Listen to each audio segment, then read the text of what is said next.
Hello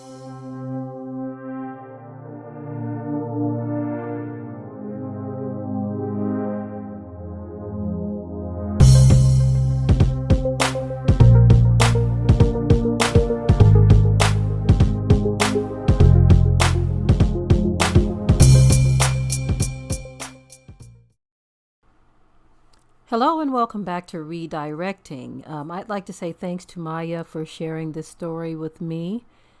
Very interesting story indeed. I'm actually going to show a video where the Chinese have locked out Kenyan students out of the University of Nairobi. And they are standing there pulling on the door, and they are very visibly upset by what has taken place here. So first I'm going to roll the clip and I will be right back. And pictures also. Because what we are protesting against is the Chinese locking students of the University of Nairobi out of the class with their teacher.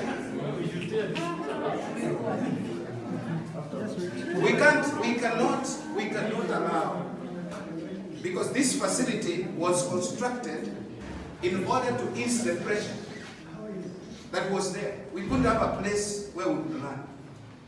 But still, the Chinese have come in and they claim, and I want people to understand this clearly, they claim they bought 2 floors in the town, University Town. 2 floors.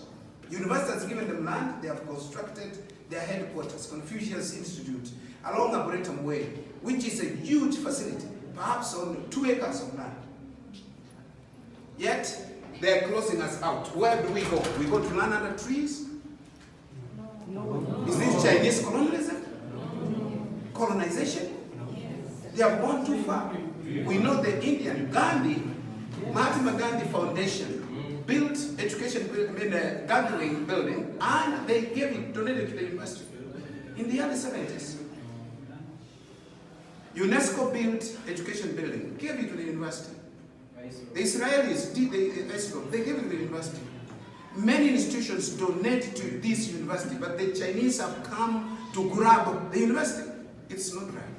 As we continue to see, there is a worldwide disrespect for people of color, Black people, melanated people, whatever you want to call us. There is a worldwide disrespect. Worldwide disrespect. As we see, the continent is being recolonized. That's the only way I can describe what we see happening.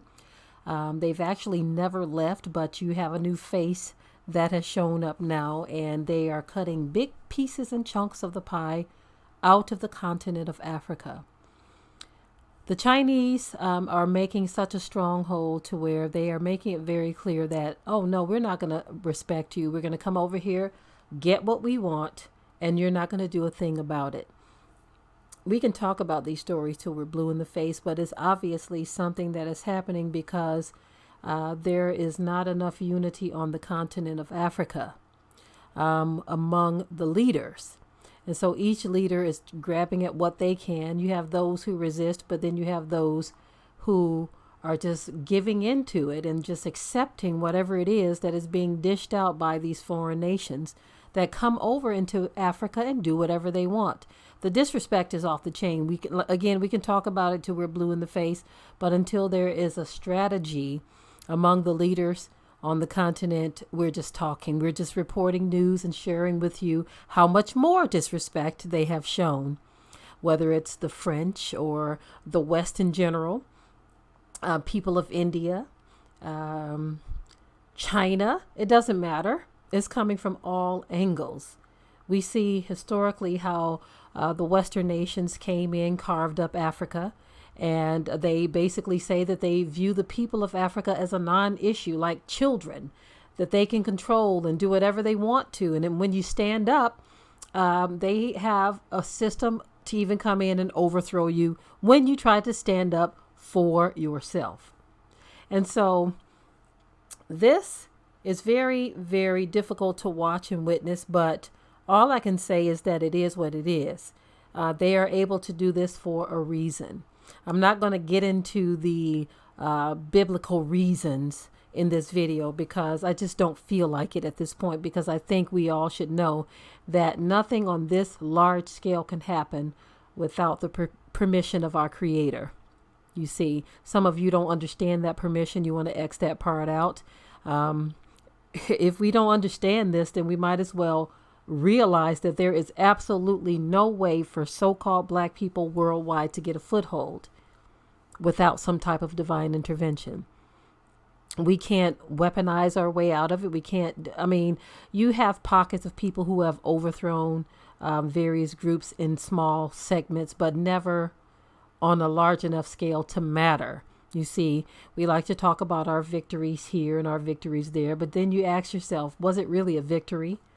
You see, I'm not going to get off into all of this because a lot of you just don't want to understand where I'm coming from when you say, well, are you saying not to fight back? You don't get it. So I'm not going to get off into all of this. I just wanted to report the news. That's all I'm doing. I'm reporting it because what else can be done here? You see, if Africa is not going to take its continent and do what they need to do with it, and they're going to continue to allow outsiders to come in and rule over them, then all we are doing is reporting the news. All we are doing is reporting the news, because if there's not going to be a real strategy to run your own continent, what is the point? I am done with this story. Thanks again to Maya for sharing this with me. I just wanted to show how bothersome it is to even see this happening. It's really bothersome for people to come. I mean, this is like somebody coming in your house, and then I'm going to cut this off in a minute, y'all. But let me just scale this down a bit and show you what this is like. This is like someone coming into your house, taking their shoes off, putting your house shoes on, your house coat, telling you to get the hell out, while they go in your kitchen, start preparing a meal, and then they tuck themselves into your bed and go to sleep while you're still locked out. That's what this is like to me. All right, y'all. I'm finished with this story. I am out. Be sure to ring the bell to be notified of new uploads on this channel, and also comment, share, like, and subscribe.